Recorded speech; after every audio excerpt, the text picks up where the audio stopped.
James, Raf. what was the last generation iPad that you owned? I have one at the moment. It's a good question. Actually, I lose track of these things. I don't know which. It's a Pro. It's an iPad Pro. Oh, okay. I think it was the first like the second generation maybe. It's like the first redesign of the Pro when it went to like the newer Square, thinner. angular. Yeah. So that's like probably 3 years old. I have no idea. I got no idea what's going on over there, what they're doing there. I had an iPad 2 and an iPad 3. Oh, and a random iPad mini. None of them are functioning any longer, if they even exist. But what's the most recent one you have? I assume it's the mini. Right, okay. Yeah. I don't know which generation mini it is. I don't know. None of them get used. Yeah. No, I rarely use mine. I did for a period, but I've stopped using it. And once I got like in one of the new MacBooks, I kind of stopped using it altogether. I got a nice big phone. Maybe you can put it on Marketplace. I've actually contemplated it, but I use it so little that it slips my mind. Yeah. I forget that I own it. I forget that it's around. Must be nice. Well, exactly. Yeah, I'm so surrounded by gadgetry and gizmos that it doesn't even matter. You know, it doesn't matter. Like I can forget something exists entirely, even though it's on my desk. Yeah. And I see it 8 hours a day, directly in front of me. Yeah. I'm so suffused in gadgetry. Yeah. That I don't think about it. This is what happened to us. God damn it. Let's probably wrap up the pod, I think.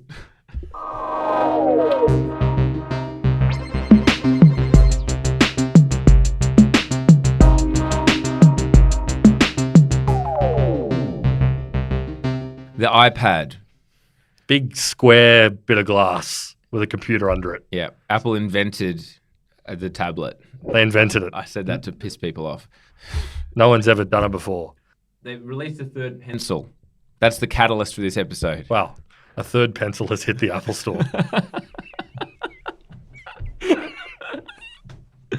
A third pencil is being released for the iPad, an iPad pencil. I never had an iPad pencil. Does your Pro have a pencil? Probably. I don't.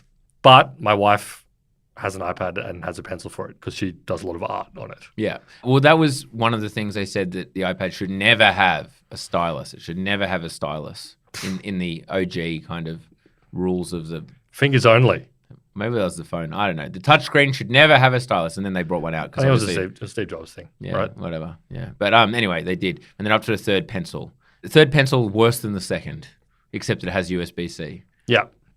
And really, what that kind of reminded us of was... And many other people. Is it was an opportunity to really think about the confusion around the iPad product line in general. Yeah, like what is it for? And like not just the iPad, but like all tablets. What are they for? And who are they for? And what's going on? What's going on? The pencil is Gen 1 was apparently, it had a cap or whatever on it that everyone hated because you're going to lose the cap immediately, but at least it charged on the side and this, that, and the other. Gen 2 fixed the cap issue and was like significantly better. And then Gen 3 though, USB-C. It's USB-C, which is great because we're all moving to USB-C, but it doesn't have the pressure sensitivity anymore. So it's actually worse than the first two in like feature-wise. And it's just like, what's going on with these pencils? If you're a normal, you've gone through the rigmarole of choosing an iPad. And maybe we start here. Okay, First of all, I'm a normal person. I'm just a really normal person. Okay. Imagine. I'll suspend my disbelief for the next 2 minutes. I saw some lovely older people taking photos of birds. I was in Paris. I was at the Louvre, and I saw someone holding an iPad up above their head, taking a photo of the Mona Lisa. Yeah, beautiful. Wearing a leather folio on it that sort of just like dangled loosely in the breeze, and I thought that could be me. That could be me. And you know what? I like to read the news, and sometimes I get frustrated having to turn on my PC and sit at my desk to do it. Yep. Or, my phone is just too small, even though I've got the text boosted to maximum, so that there's like 3 words on my screen at any time. I want to send an email to local council, and it's the only way that feels right. Yeah. Just tapping it out on an iPad screen. So I go to apple.com. Yep. I click on iPad. Yep. Because I want to buy one. And so far, so good. And I have a drop-down menu, and it gives me the options of iPad. I'm like, okay, we're on the right track here. iPad that's mini. What I look for. Well, I don't know if I want a smaller one. iPad Air. Is that smaller too? And iPad Pro.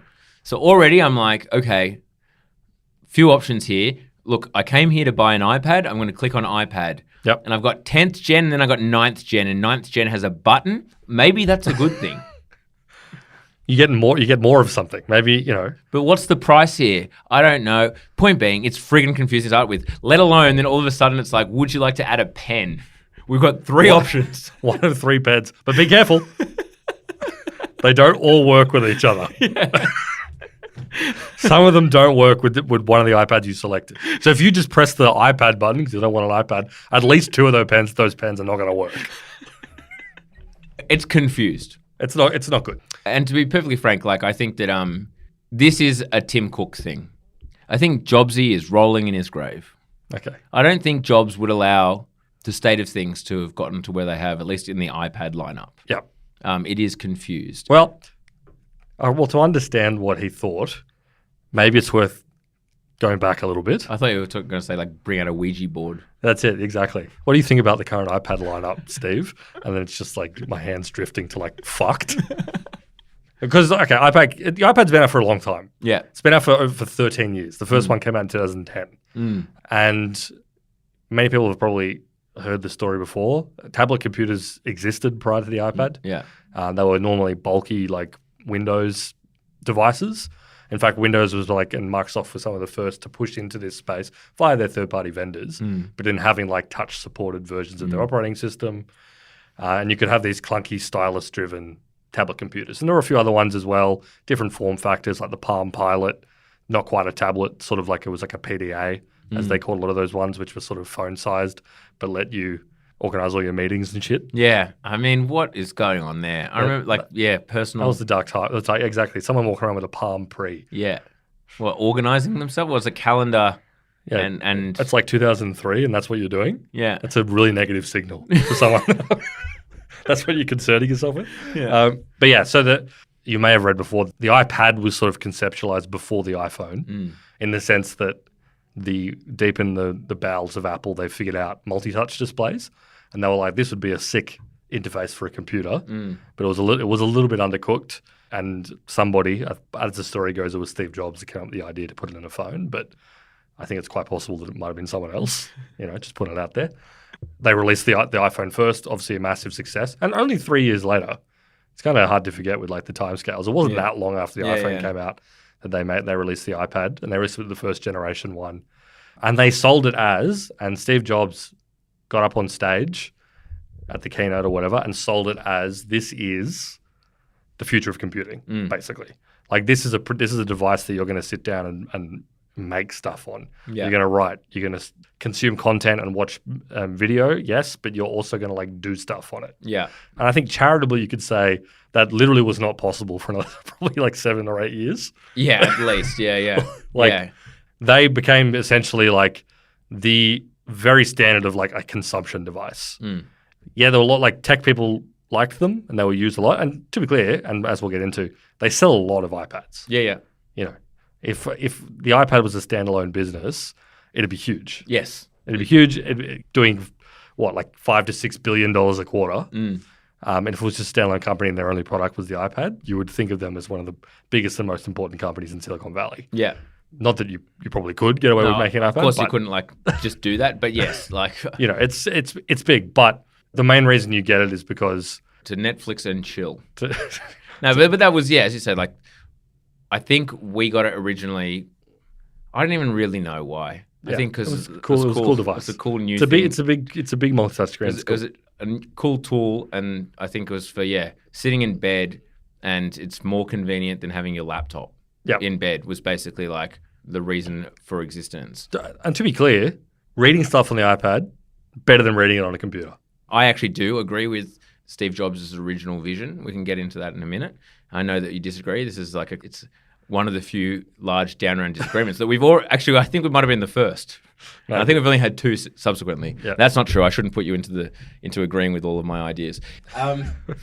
Point being, like as soon as the phones got bigger, that kind of it ate away at it. Yeah, it ruined that whole kind of element of it. Look, one thing I've always said about the phone is, iPhones get more and more expensive every year. They're like $2,000 now. What outright? Yeah, for like in Australian dollars. Yeah, for a Pro or whatever. Yep. Which sounds like a fair chunk of change because that's like what a laptop costs or whatever. I mean, nowadays probably the Air. But for the amount of use that your phone gets, that one's phone gets, I still haven't upgraded my phone yet. So it's a 2-year-old phone, which is like pretty long for me, as we've discussed in the phones episode. Like there's less and less reason to upgrade your phone. Especially as I drop this all the time. I'm a bit worried about moving up to like the titanium because I drop I don't wear I'm not a case guy. Like we're both caseless. No case, no screen protector, nothing. I actually haven't dropped my current one very often, but my last one, I was dropping that all the time. I dropped this yesterday, and I probably dropped it the day. I drop this constantly, and it just doesn't break. But in my house, one of the bathrooms in our house has a concrete floor, and there's like a slightly crooked shelf above the floor. And every time I put my phone onto it, it slides directly off, face down, smacks onto the concrete. My last phone did that multiple times. Yeah. I didn't adjust my behavior. No. And it didn't crack. Same. So. I have 2 pairs of nice, comfortable, like at-home pants. One's Hugo Boss, one's Ralph Lauren, and the pockets are very shallow. Yeah. And the phone just falls out. Oh, yeah. Like anywhere, it just kind of pops out. Yeah. My work from home shorts. If I forget that I have a phone in my pocket and stand up at a regular speed, it falls directly out. It's flying out there. And yet, no cracks, nothing. Pristine. No cracks, no case, no cover protector, no worry. I've been much more careful with this new one. Because the titanium one breaks, I did read right? that it cracks a lot easier, but whatever. Anyway, that's not the point of what I was talking about. We're saying the phone. What was the point? I don't know. You tell me, mate.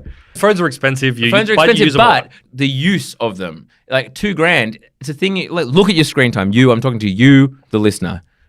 Look at your screen time on that thing. What is it? 5 hours a day minimum, I reckon. 4 or 5 hours is what you're at a minimum. You, the listener. Me, I'm going to be lower than most people, but I'm a special case. I'm special needs, special lack of needs. Got it. Anyway. Point being, it's worth it. It's actually probably the best investment you could spend. If you think about how much you spend on a movie or whatever versus even Netflix. If you're watching Netflix 20 hours a month or God knows how much you guys watch Netflix, I don't know. But if you break it down, I reckon phone is probably one of the best value. Oh, for sure. Devices. No, I agree with that. Utility value. iPad, on the other hand, I suspect it's on the other end of the spectrum. The dollars per minute calculation is not looking great. Because look, as we said, it was originally pitched as a device, like a device to be the next generation of computers. And for a long time, it kind of looked like that's what Apple were maybe angling towards. They were kind of like, all right, people love the iPhone. It's a lovely interface. We now control all software distribution on the iPhone. Yeah. We can never make that happen on the Mac. There's no way you could lock down to the only thing. They've kind of half tried it, whereas when you try to download software on a Mac now that's not from the App Store for the first time. Yeah, it's like, what? This is from the internet. You've just downloaded something off the internet.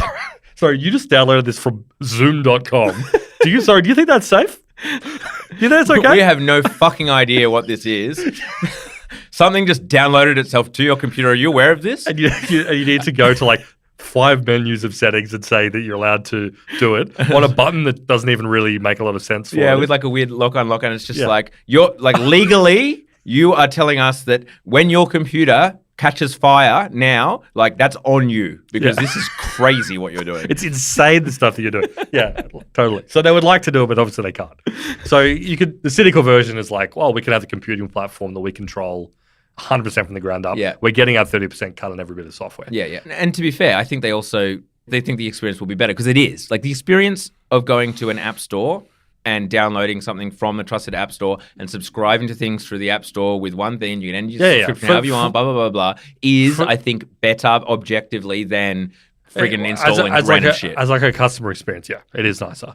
But obviously, I say that that's not their number one reason. I think that it is obviously, yes, highly attractive to build an operating system from scratch that's completely locked down where all purchases have to go through Apple. Yes, highly attractive business move. Yeah, and it was it made intuitive sense, not just because people were already using the iPhone and so on, but also the fact that as soon as the iPad came out in 2010, it was battle stations for everyone else. The Android tablets came out. I think in general, I think they'd had some. We should say to the Android. No, they had some. They had some already, as in people just blowing up a phone screen, the phone Android version. So there was there were tablets. Let's be honest, they were dog shit. Come on. Yeah. I think a lot of them had capacitive touch. Like you had to like press the screen. Yeah. So they were pretty crap. But Well, Apple showed that this is actually a device.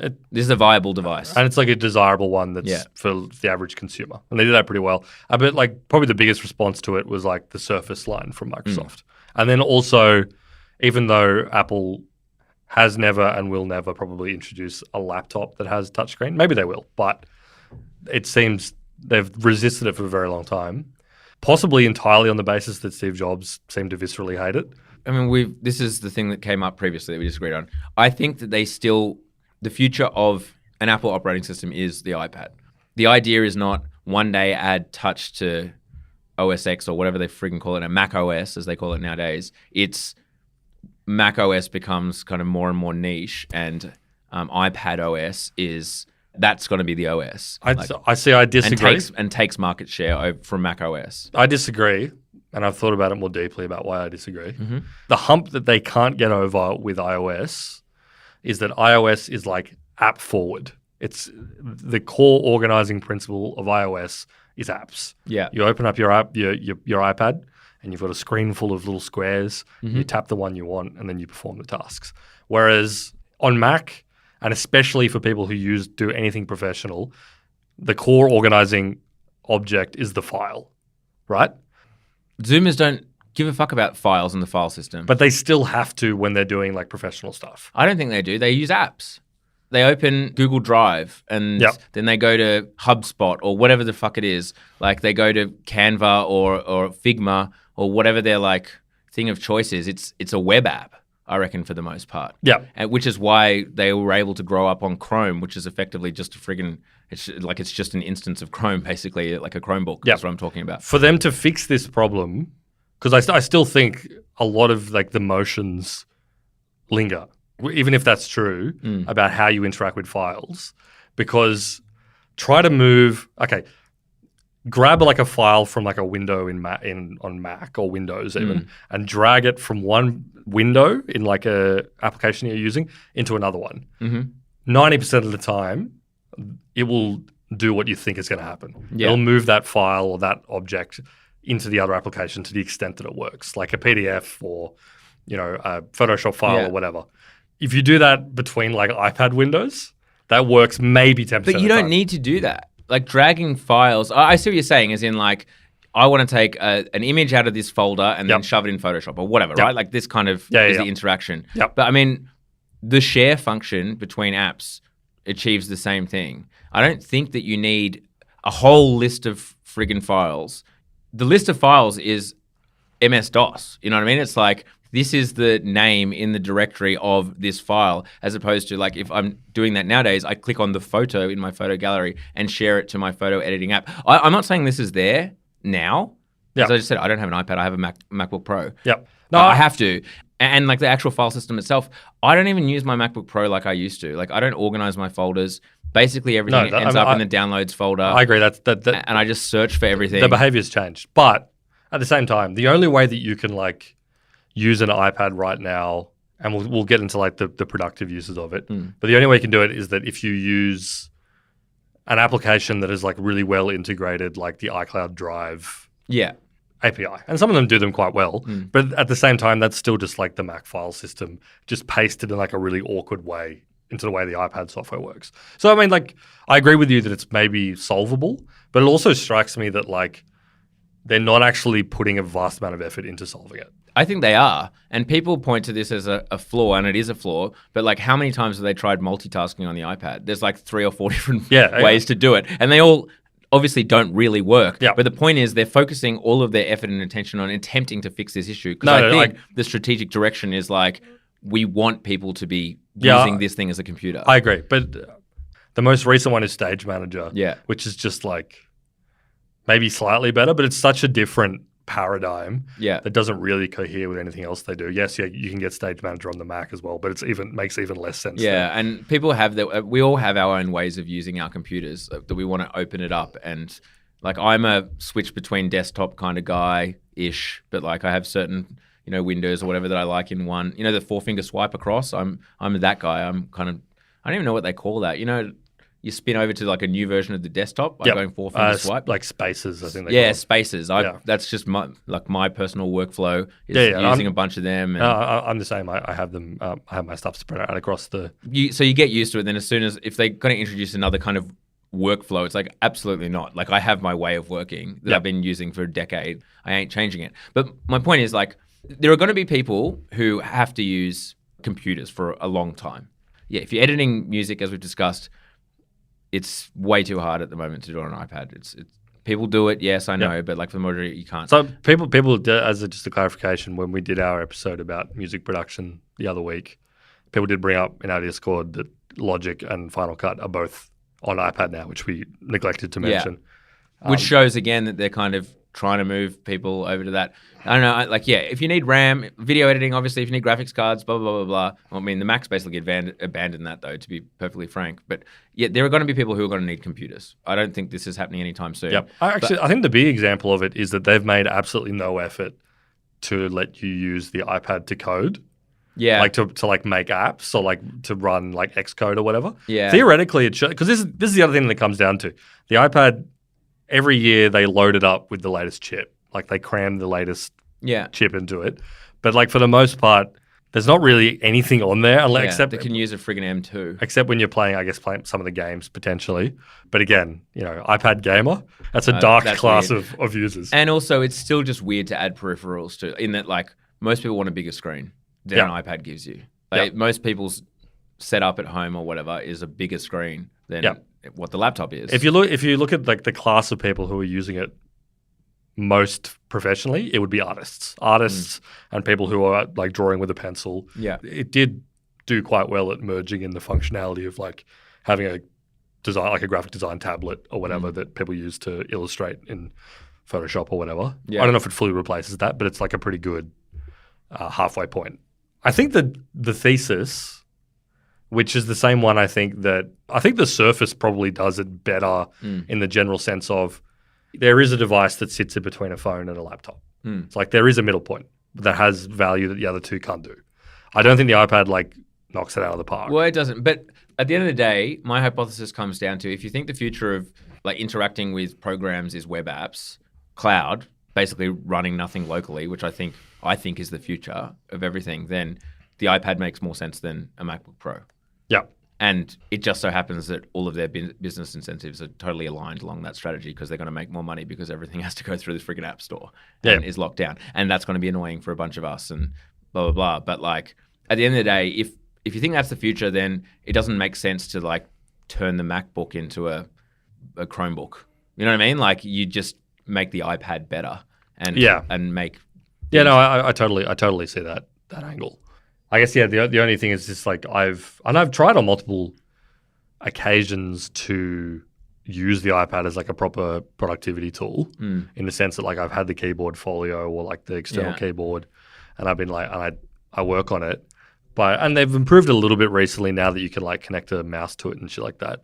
But even once you're at that point, it's like, I should just have a MacBook. No, I know. I need to be command tabbing around. Yeah. But like the idea of being able to like put a really slender iPad Air into your satchel or whatever, then go and be sitting in like a coffee shop and pull it out and do some work, typing, writing or whatever, is like attractive. It's like that would be really nice. But then when you actually sit down to do it, as you said, I got to be like looking at other windows. I got to like go to Safari to read some stuff, then go back to the document. All of that is just like does not work currently in the way that it's set up. Yeah. To me, right now, it's a boomer Facebook device. It is.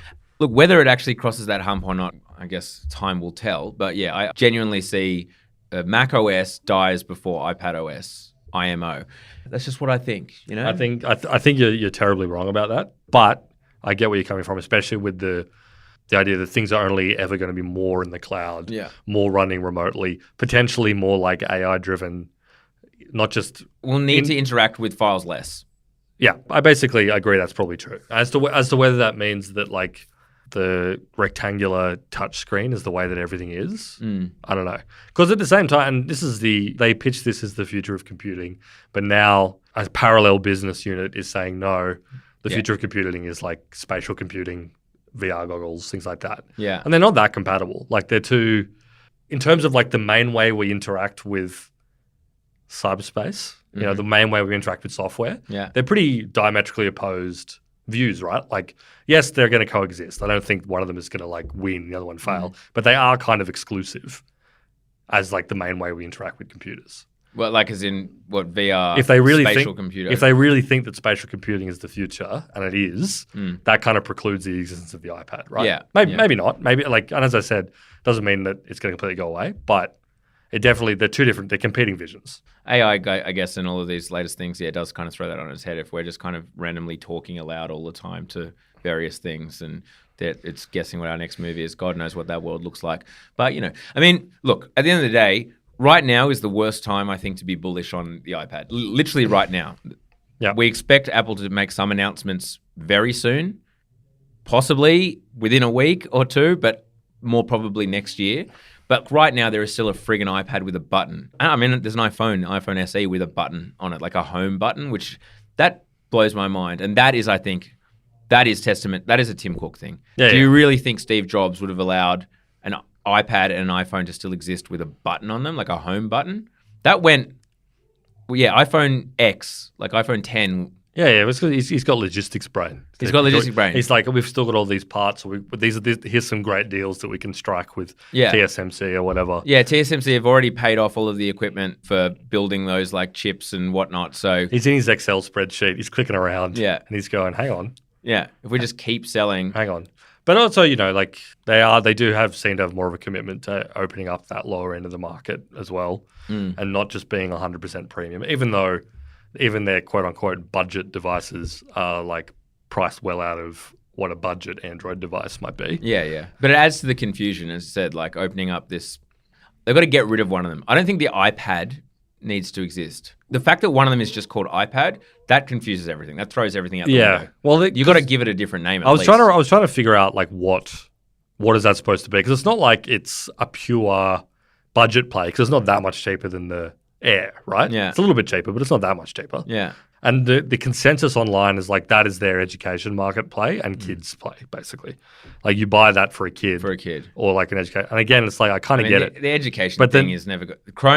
Google have just like completely dominated that market with the Chromebook. Because I mean, here's one of the key things that kids do with shit: they fucking lose them. Yeah. And with a Chromebook, you're just signing into your Google account. Yeah. So the school or whatever just gives you another Chromebook, which costs $300 or whatever, and the kid logs in and everything's just as it was. Like an iPad is not that. There's a few more steps involved, yeah. But you can't whack as we talked about a few episodes ago, a big nasty rubber handle case around your Chromebook. Yeah.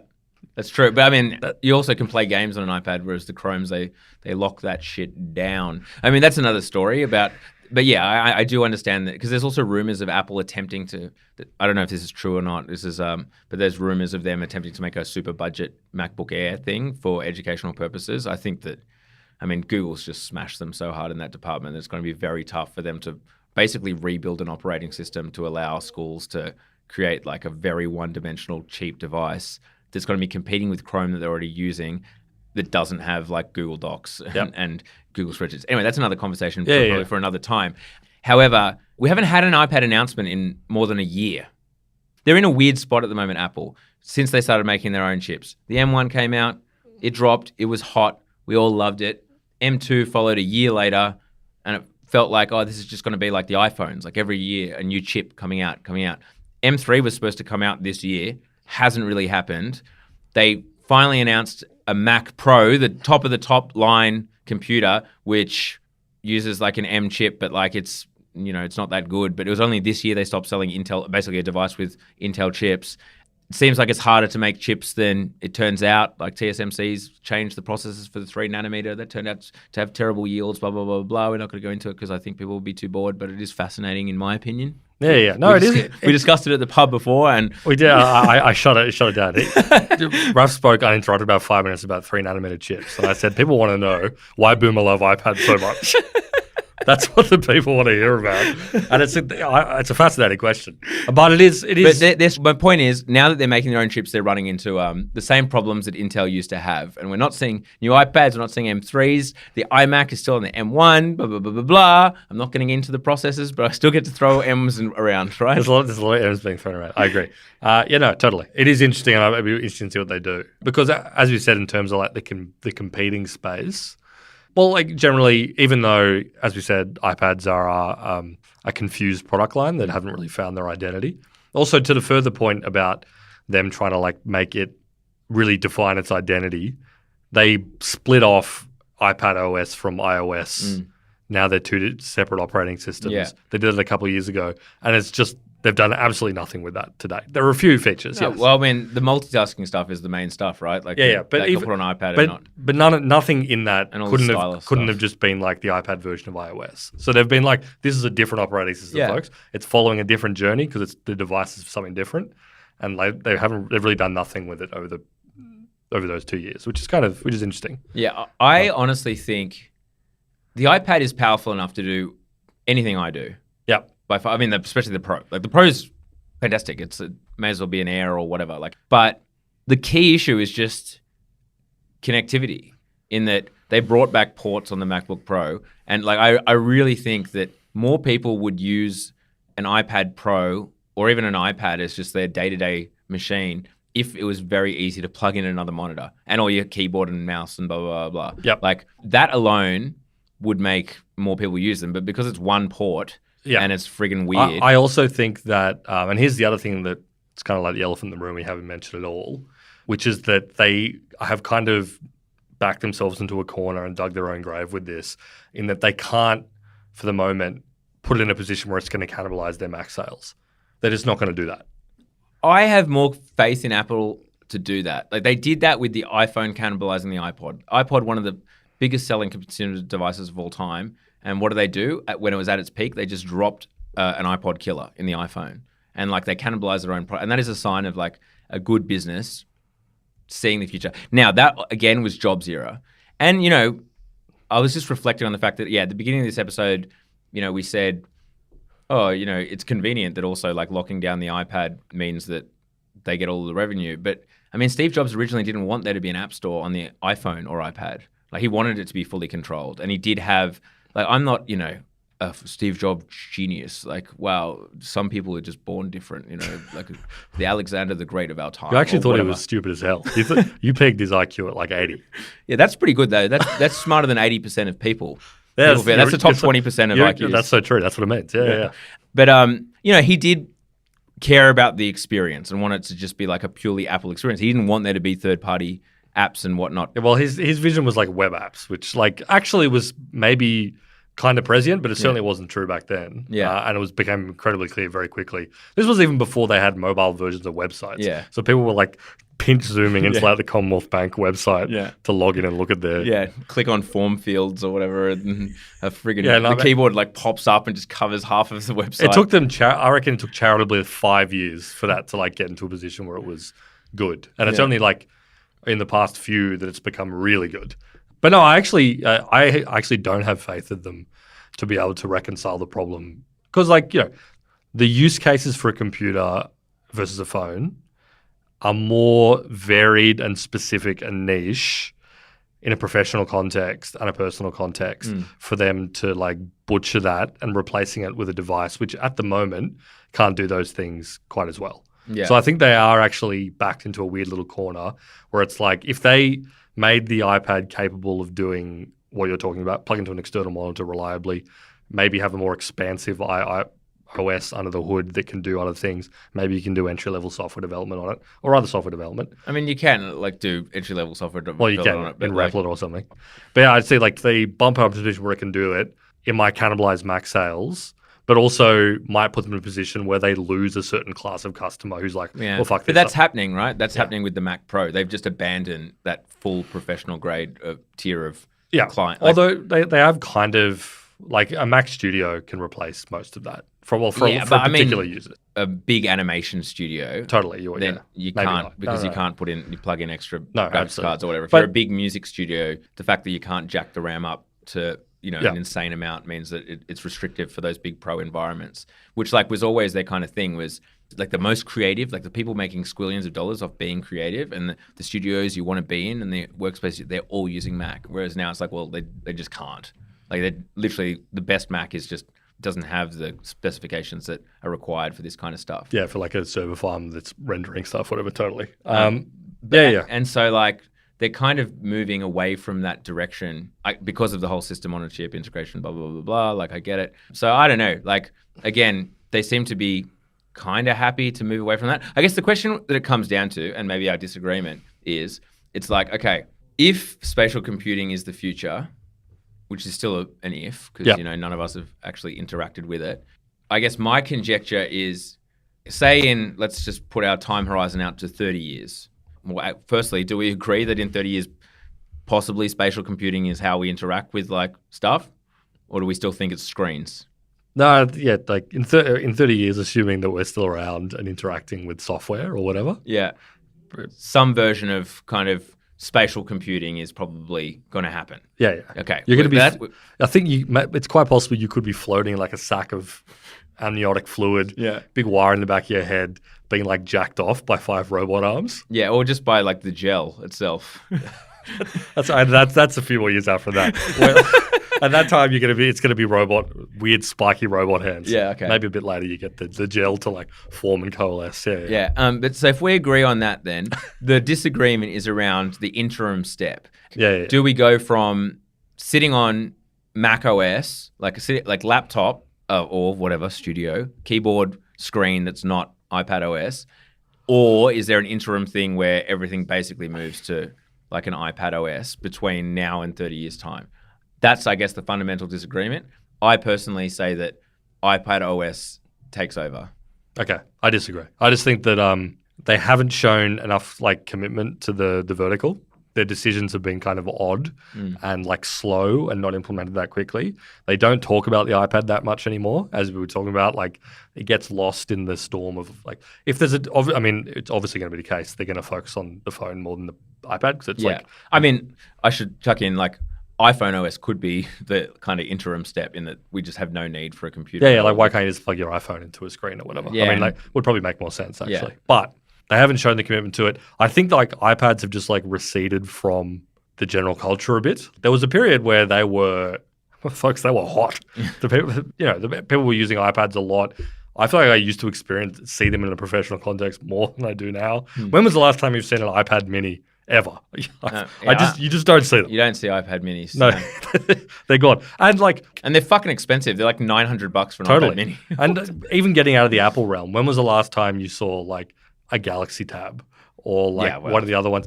Maybe in an elevator. I think I caught an elevator. I was a Barangaroo this morning. I don't know what was under the hood of the elevator, but it was some kind of touchscreen device. It might have been an Android tablet. I mean, there's probably a lot of that going on.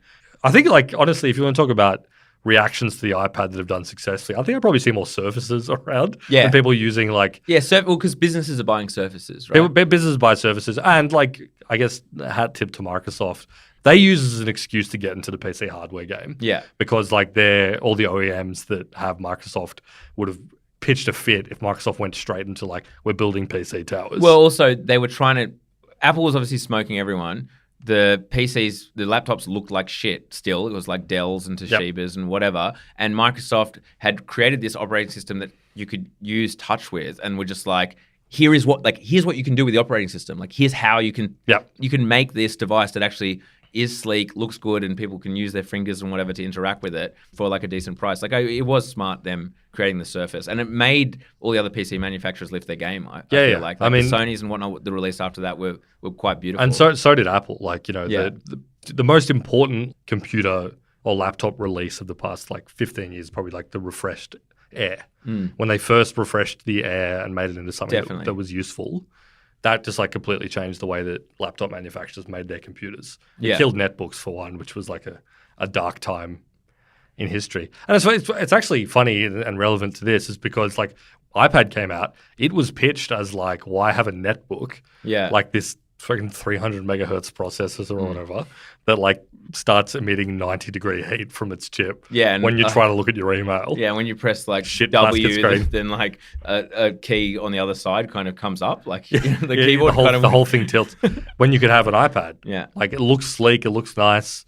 The screen is much better than the ones on these ones. And guess what? You can use it to actually do work. Jury's out. But it's funny, that was what it was competing with, really, and what it was really selling itself as, with the price point and everything. I don't think it's an entirely like abandoned product line or anything. It's just like they're not putting a huge amount of effort into it, and it would require them to like have like almost like a relaunch of the product, right? They would need to do a big rebrand. Because it is, the people that buy iPads, it's not seen as a professional device. I've actually changed my mind. I've changed my mind during this conversation. You haven't convinced me that you're right. I've convinced myself that actually the interim device between now and like spatial computing or whatever is iOS. It's the phone. So the phone is the interim device. If you want to admit that you found some of my arguments compelling, no one will begrudge you of that. I'm a silver-tongued devil, you know?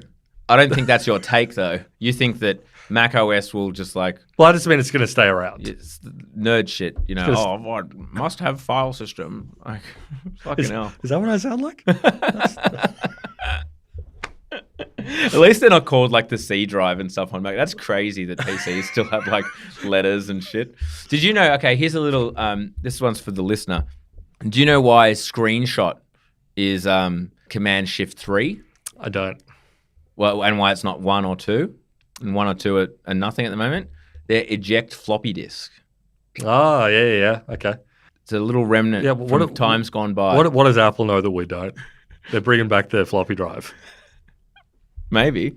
Okay, no, you're dead right. iPad's a dead product lineup. People will be plugging their phone into a workstation at work. The phone will kill the laptop. They already tried that with Androids and stuff, right? I mean, like, I'm not going to claim that it was the best execution of it, but we've been through the period of like utopianism where it was like, you're just going to have one little thing. It's this thing in your pocket. You're going to be watching Mr. Beast on YouTube on the train. Yes, correct. You get off, make a few calls. Yep, I will. Go up to your office, and while you're going up, you'll be playing Resident Evil 4 on the phone. Yeah, getting a high score. You're going to walk out, and you're going to slam it into a dock. I'm going to dock. And my keyboard and mouse are right there. Yeah. And then it's all there. Yeah. That sounds good. It sounds good, but we've been sold this vision before. Yeah, well, it doesn't work yet. USB-C, maybe that's the path. Wow, that was the one on lock. Yeah. No, yeah. I see it now. Well, also, the phone as server thing, you know, that kind of computing.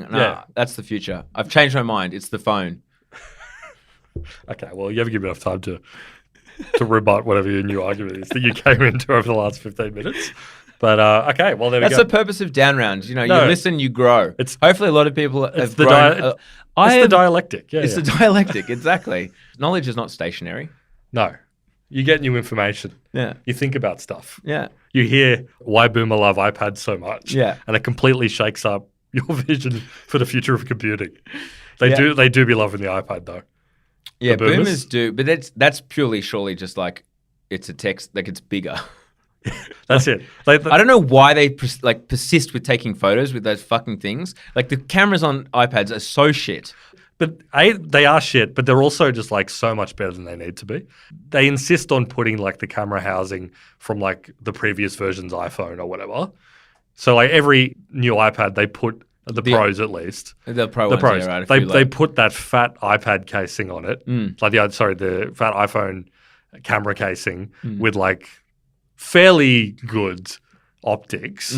So it's taking photos as good as like the previous model iPhone. No one needs that. Don't encourage this behavior. Yeah. For people to like be holding these huge things. But again, it's the same thing as they can see what's on the screen better. Like that's what it all comes down to. That's the whole reason they made the iPad. Because they dragged the text size slider all the way to the right on the iPhone. And they were like, I need a bigger. We need a bigger screen, folks. And like how much of their, what did you say, like 5 to 6 billion in revenues, like from the iPads or whatever? Yep. How much of that is just boomer? No offense to our boomer listeners. I know you've complained last time we mentioned your generation, but don't see this as an insult. No, I'm just... You're a segment. You're just a market segment. We're bringing you in. We're bringing you in. We want to understand. Embracing you. We want to make what makes you tick. Tell us what you feel when you're reading the Sydney Morning Herald on your iPad and it's a Saturday morning and you're drinking your extra hot cappuccino. Extra hot wheat cappuccino. Yeah, exactly. With 5 sugars. And you're scrolling through and finding out what's going on in the world of Australian politics. Thinking of a witty little thing to send into column 8. Tell us what's going through your mind and how we can help you enter the next phase of computing.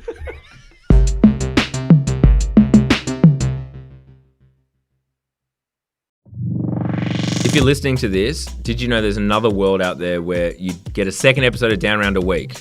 Yep, it's called Down Round Premium. That's right, and there's no interruptions. No interruptions, no ads, 2 episodes a week, including the free one you're getting right now, plus another one. Yeah, $7 a month, not a week, a month. Downround.net. Downround.net. Instant access to the whole back catalogue as well. You've got so much to catch up on. There's so much. Get around it.